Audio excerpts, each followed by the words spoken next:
Our first speaker is Supervisor Walter Tejada from Arlington County. He's the Board of Supervisors there. He was elected to the county board in 2003 in a special election, re-elected in November of 2007, and has served as chairman to the board in 2008 and vice chairman in 2007. Walter also serves as the chair of a special task force on immigration reform that was established by our president this year, and so he's playing a very important role in this whole issue. And if what we read in some of the publications, Hill publications today, saying that they're going to move immigration reform up on the agenda, then what we're doing today is even more important than what we thought when we set up this meeting. So with that, Walter. Thank you, Larry. Buenos dias. Oh, okay, just testing. Yes, good morning, everyone. Thank you for taking time to join us this morning to discuss what we feel is a very significant issue affecting our nation today, and which has been an issue of conversation in local governments, states, and of course around the country for many years now. I also, we wear multiple hats, and another hat I'm wearing is as president of the National Association of Hispanic County Officials, and it's actually a caucus of NACo, the National Association of Counties. And this year, well, actually it's in last year in a conference, and we set out comprehensive immigration reform as the #1 priority for the organization, the U.S. Census 2010, the second priority.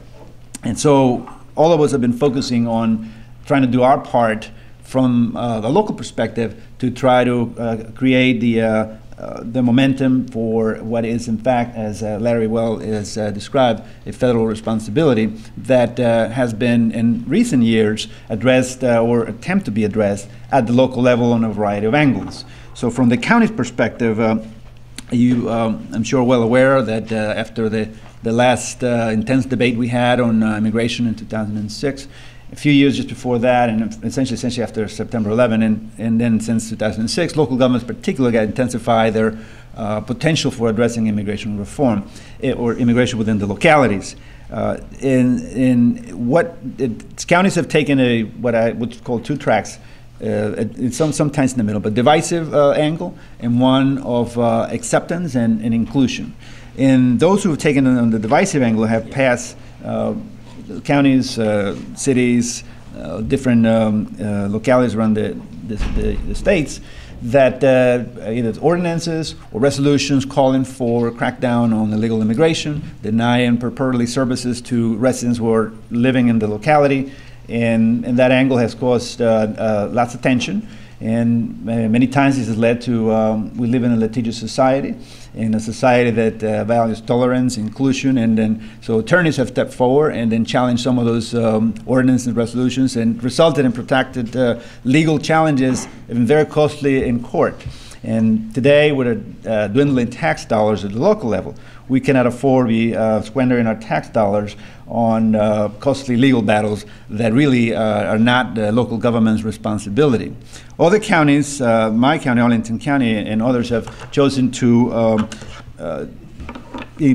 provide an angle that folks of here are contributing to our community, and pass a resolution of inclusion, which we say we value the contributions of immigrants in our community, that we have been a nation of immigrants, and that we all are also a nation of laws, and both can be reconciled, and that calling on comprehensive immigration reform on their part of the Congress and federal government. So some of the angles that we've taken in recognizing that whatever status people have, if they're living in the locality, they're working, they're paying taxes. If they don't own a house, but they're renting, the landlord of that building pays local tax. And believe me, as a local official in Arlington County, we need every single tax dollar from our community. We have reliance on the property tax, both residential and commercial tax, and this myth about that immigrants don't pay taxes, it just simply, we find ways to make sure that the immigrants are contributing to our economy, to our economic base, a tax base. Most workers are here, most people are here looking for work.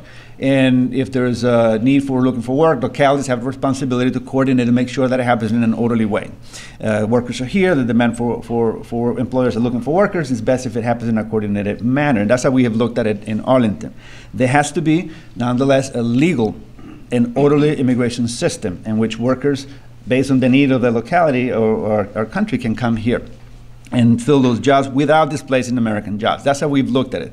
We've also taken a track that we need to empower people to know that, learn about their community, know what the Arlington County government does. What does this county manager and the directors of the different departments, how the different functions of government affects them, so that then we can ask them also that it's not just the government providing services, but that people have a responsibility also to be part of the community, the civic participation. We have a long history in Arlington of civic participation. Some people refer to it as the Arlington Way.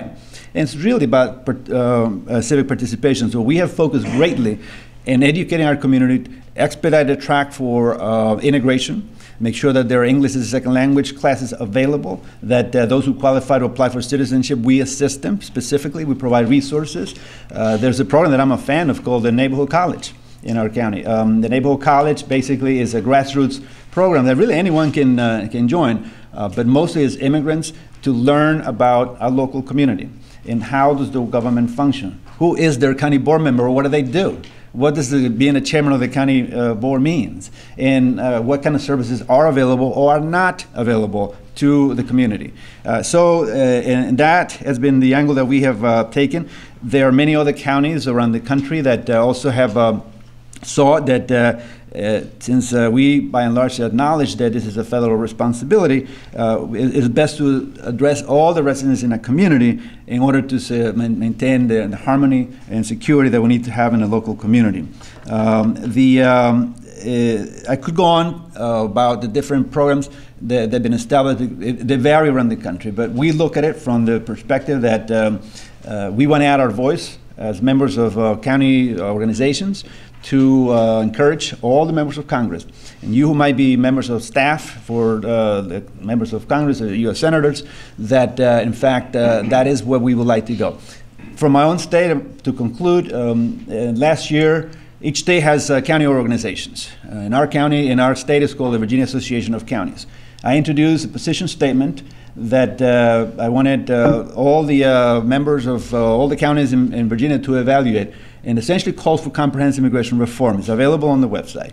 And I did include also that we need border security, but also from the local government's angle that any immigration reform needs to be accompanied with appropriate dollars to make sure that local governments are not given the burden, and so this has to be appropriately funded. This is significantly important. And part of it include also that any comprehensive immigration reform has to include a path to earned legalization.